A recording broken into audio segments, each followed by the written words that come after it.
자, 여러분들과 함께 사도행전 24장 24절부터 27절까지의 말씀을 살펴보도록 하겠습니다. 사도행전 22장부터 26장까지는 사도 바울이 주로 자신을 법정에서 변론하는 이야기입니다. 변호하고 변론하고. 그러다 보니까 그 이야기가 여러분들 가슴에 어떤 완전히 새겨지거나 은혜를 받거나 하기가 쉽지는 않습니다. 여러분들이 예를 들어서 법정 드라마를 본다고 생각해 보시면 법정 드라마하고 멜로 드라마는 다른 것이잖아요. 그 멜로 드라마는 감동도 받고 거기에서 여러 가지 그런 감정적인 그런 터치들을 경험할 수 있다면은, 법정 드라마는 무엇이 사실이냐, 무엇이 옳은 것이냐, 이런 것이 주 관심사가 아니겠습니까? 그래서 법정 드라마를 보면서 이렇게 감정적으로 마음이 뜨거워지거나 감동을 받거나 이런 일은 쉽지가 않죠. 사도행전 22장부터 26장까지는 대부분이 바울이 어떤 그 법정에서 천부장 앞에서 또는 총독 앞에서 또 왕 앞에서 자신을 이렇게 변론하고 변호하는 이야기이기 때문에 여러분들이 이렇게 내용을 읽으실 때 그렇게 크게 은혜 받거나 감정적인 어떤 그런 터치가 있거나 이렇지는 않을 것입니다. 어쨌든 그런 속에서 바울이 끊임없이 자신을 그 변호하고 변론하면서 그 안에서 끊임없이 복음을 증거하고 있다는 사실이 놀라운 것이고, 계속해서 바울은 지치지 아니하고 예수 그리스도를 누구 앞에서든지 선포하고 기회만 되면 그 대상인 누구든지 간에 복음을 증거하고 있다는 것이 참 놀라운 일이라고 말을 할 수가 있습니다. 바울은 이제 그 천부장에 의해서 총독 벨릭스에게 보내졌고, 또 벨릭스 앞에서 자신을 변호했습니다. 이 일 이후에 이제 24절에 보면 수일 후에 벨릭스가 그 안에 유대 여자 두루실라와 함께 와서 바울을 불러 그리스도 예수 믿는 도를 듣거늘, 이렇게 말을 하고 있습니다. 유대 여자 이 두루실라의 영향을 받아서인지 아니면 벨릭스 자체가 이 바울이 전하는 복음에 대해서 관심이 있어서인지 어쨌든 그리스도 예수 믿는 도를 들으려고 했다는 것입니다. 그래서 바울이 의와 절제와 장차 오는 심판을 강론했습니다. 이 사람이 총독이든 누구든지 간에 상관없이 바울은 복음을 전할 수 있는 기회만 되면 언제든지 이렇게 복음을 증거한 것입니다. 그때 벨릭스가 두려워했다고 말을 하고 있습니다. 벨릭스가 이 바울의 말씀을 들었을 때, 이 바울의 복음을 들었을 때, 이 복음이 주는 어떤 이 강력한 힘에 의해서 압도를 당하고, 그래서 두려운 마음이 들었던 것입니다. 그러니까 어떤 복음이 그의 마음속에 뭔가 작동하고 있었던 것입니다. 그런데 이 사람이 이렇게 복음이 그의 마음을 작동해서 두려운 마음에 들었는데, 그런데 반응이 어떻냐? 지금은 가라. 내가 틈이 있으면 너를 부르리라. 복음이 이제 이 사람 속에 들어와서 뭔가 복음의 작동을 하려고 할 때에 이 사람이 들으려고 했지만 막상 듣고 나서 두려운 마음이 생겼을 때에 복음을 다시 밀어내더라는 것입니다. 복음을 다시 밀어내면서 틈이 있으면 너를 부르리라, 이렇게 이야기를 하더라는 것입니다. 이게 참 아쉬운 부분입니다.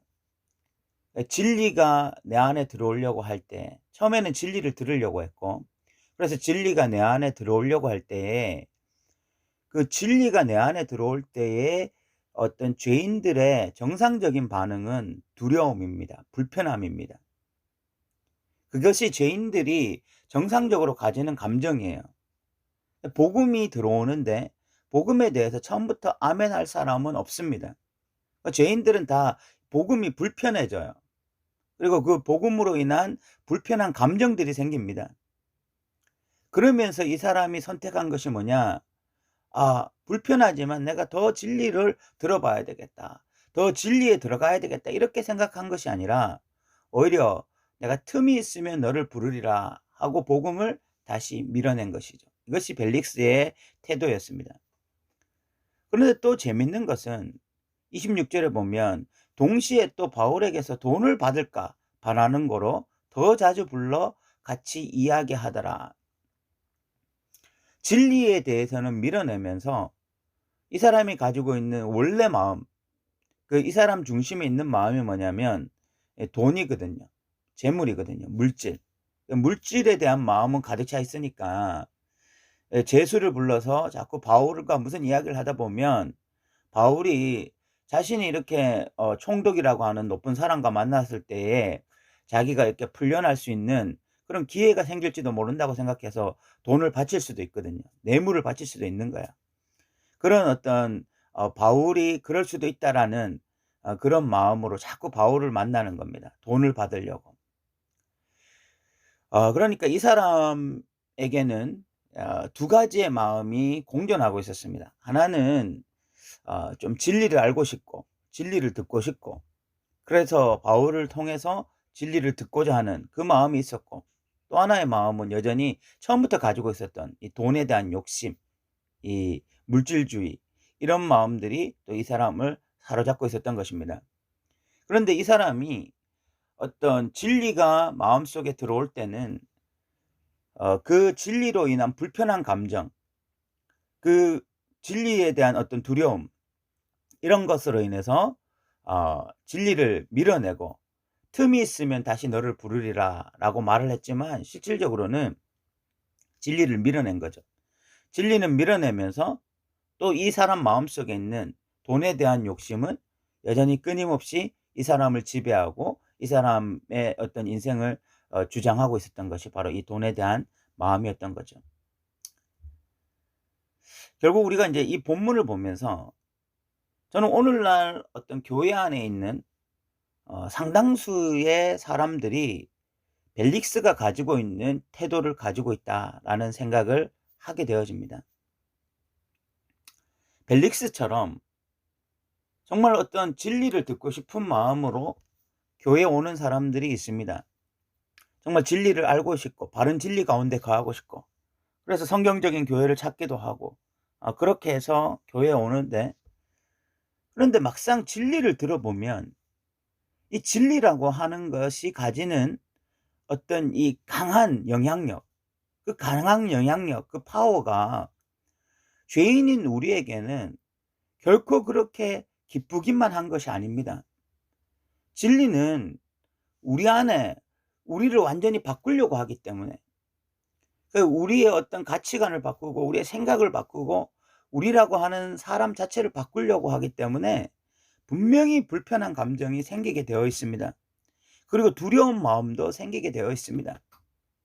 그때에 이런 진리로 인한 어떤 내 안에 어떤 내 삶이 흔들리는 것 같은 느낌, 내가 지금까지 구축해 왔던 어떤 삶의 어떤 그런 여러 가지 기반들이 흔들리는 것 같은 이런 느낌을 경험할 때에 많은 사람들은 진리를 다시 밀어내더라는 것입니다. 교회에 오는 이유가 결국은 진리를 듣고자 함이고 진리에 사로잡히기 위함인데, 그 중간에 오는 그 감정, 이 두려움, 불안, 불편, 이런 것들로 인해서 진리를 내 가슴에 담는 것이 아니라 뭐 나중에 진리로 사로잡히면 되지, 지금은 아니지만 또 나중에 언젠가는 진리에 사로잡힐 날이 오겠지, 이런 생각으로 진리를 밀어내는 것입니다. 진리를 알고 싶으면서도 진리에 사로잡히고 싶으면서도 정작 진리가 내 삶을 지배하려고 하면 진리를 밀어내는 이런 현상이 나타나는 거죠. 그래서 진짜 진리에 사로잡히지 못하는 것입니다. 계속해서 애매모호한 포지션 가운데 있는 것입니다. 진리를 가까이 하는 것처럼 하면서 진리가 내 안에 들어오려고 하면 진리를 끊임없이 몰아내는, 밀어내는 이런 태도를 보이는 거예요.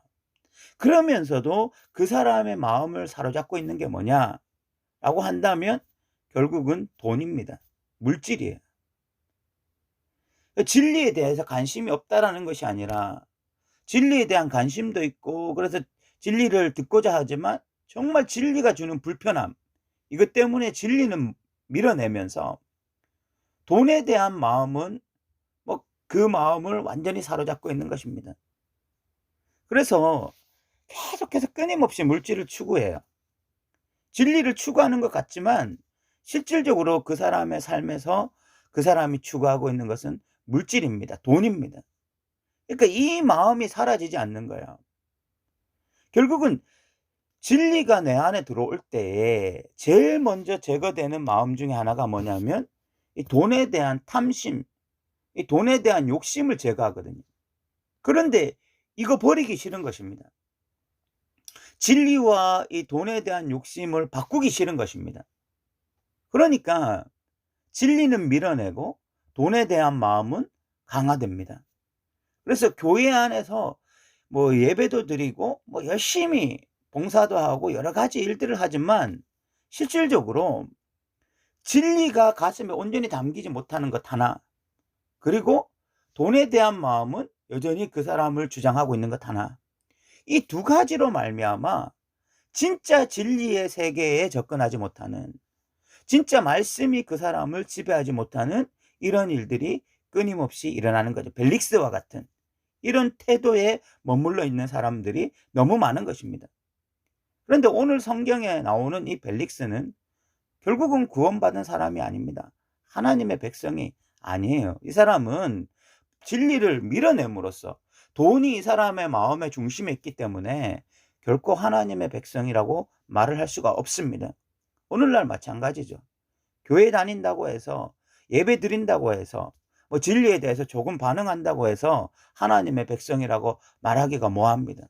그 사람의 중심에 있는 것이 진리가 아니기 때문에, 그 사람의 삶을 지탱하고 그 사람의 삶의 방향, 가치관이 진리가 아니기 때문에 결국은 그 마음속에 있는 것이 물질주의고 돈이기 때문에 그 사람을 하나님의 백성이라고 말할 수가 없는 것입니다. 여러분, 우리 진리에 대해서 분명한 태도를 가져야 됩니다. 그러니까 진리가 내 안에 들어올 때는 불편한 감정도 있고 두려운 감정도 있습니다. 그것이 죄인인 우리가 진리에 대해서 반응하는 정상적인 반응입니다. 그러나 그때의 진리를 몰아내지 아니하고 그 불편한 감정 때문에 진리를 다시 밀어내지 아니하고 그 진리를 온전히 붙잡으면 우리의 삶의 태도가 바뀌고 방향이 바뀌고 우리의 행동이 바뀌게 되어 있습니다. 그 진리를 밀어내면 안 돼요. 그 불편한 감정 때문에, 두려운 감정 때문에 진리를 밀어내는 순간 우리는 계속해서 애매모호한 포지션으로 살아가게 되는 것입니다. 우리는 진리를 온전히 붙잡고 진리를 가지고 나아가는 그런 믿음의 성도들 되시기 바랍니다. 오늘 또 들어주셔서 감사합니다.